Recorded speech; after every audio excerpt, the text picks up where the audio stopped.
সর্বদা সত্যের খোঁজে আমরা খবরের মাঝে, আমি খবরের সাথে চলতে চাই, যাই খবর খোঁজার ঠিকানায়। বলো কলকাতা, বলো কলকাতা, বলো কলকাতা, বলো বলো বলো বলো বলো বলো কলকাতা।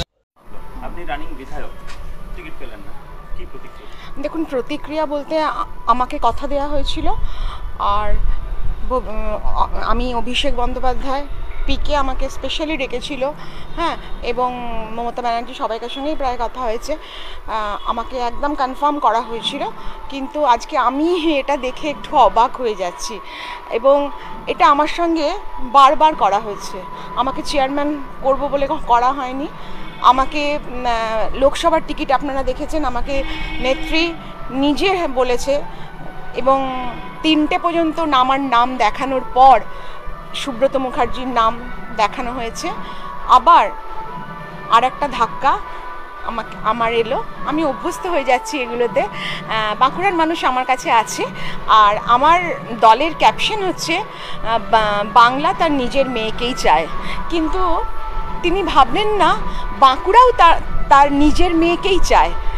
এই যে বহিরাগত, এই যে একদিন আগে জয়েন করে আজকে ক্যান্ডিডেট হয়েছে, বন্দে মাতারম বলেনি কোনো দিন, তৃণমূল কংগ্রেস জিন্দাবাদ বলেনি, মানুষের সঙ্গে মেশেনি, তারা কি মানুষের দুঃখ কষ্ট বুঝতে পারবে? আমরা চমকাইতলা করেছি, আমরা সিঙ্গুর দেখেছি, কচ্ছপ ধূপ জেলে রাতে শুয়েছি। সুতরাং আমাদের সঙ্গে এইসব যারা বাইরে থেকে এসেছে তাদের তুলনা করা যায় না, এবং আজকে বাঁকুড়ার মানুষকে অপমানিত হতে হয়েছে। বাঁকুড়ার সমস্ত জনগণ, শুভবুদ্ধি সম্পন্ন জনগণ, আপনারা জানেন যে আমাদের এখানে ছেলেরা ফার্স্ট সেকেন্ড থার্ড হয় মাধ্যমিক উচ্চ মাধ্যমিকে। এখানে মানুষ, শিক্ষিত মানুষ, তারা আশা করে যে তাদের চয়েস অনুসারে এখানে ক্যান্ডিডেট হবে, হ্যাঁ। আর সবচেয়ে বড় কথা, আমি পরীক্ষিত একজন প্রার্থী, এবং আমি 2000 সাল থেকে রাজনীতিতে আছি, আমি রিপ্রেজেন্ট করছি, পাবলিক রিপ্রেজেন্ট করছি। আজকে 2021, 20 বছর আমি মানুষের সাথে আছি, মানুষের পালস আমি বুঝতে পারি। বাঁকুড়ার মানুষ কখন কি চায়, কখন তাদের কি দরকার, সেটা আমার থেকে মনে হয় আর ভালো কেউ বোঝে না। নিশ্চয়ই আমি দলের হয়ে প্রচার করেছিলাম, আমি তো স্যাঙ্গুইন ছিলাম। কল্যাণ দা এমপি, তিনিও এসেছিলেন, এবং আমি প্রচার করেছি, এবং আমি ভেবেছিলাম আমার কাজটা আমি কিছুটা এগিয়ে রাখছি। কিন্তু আজকে like a bolt from the blue, আমি বুঝতেই পারিনি কি হয়ে গেল।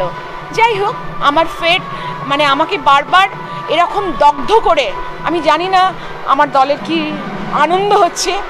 ভালো থাকুক, দল জিতুক, এটাই চাই। হ্যাঁ,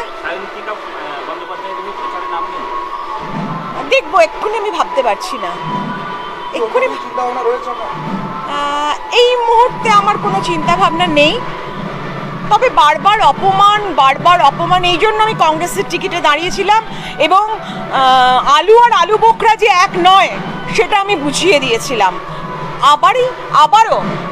আবারও সেই মুনমুন সেনের ছায়া আমরা দেখতে পাচ্ছি। আমার মনে হয় না বাঁকুড়ার কোনো ভালো হবে। সমস্ত অজানা খবরের আপডেট পেতে আমাদের ইউটিউব চ্যানেলটি সাবস্ক্রাইব করুন এবং পাশে থাকা বেল আইকনটি প্রেস করুন। এছাড়া গুগলে গিয়ে www.bolokolkata.com ওয়েব পোর্টাল চ্যানেলটি সাবস্ক্রাইব করুন।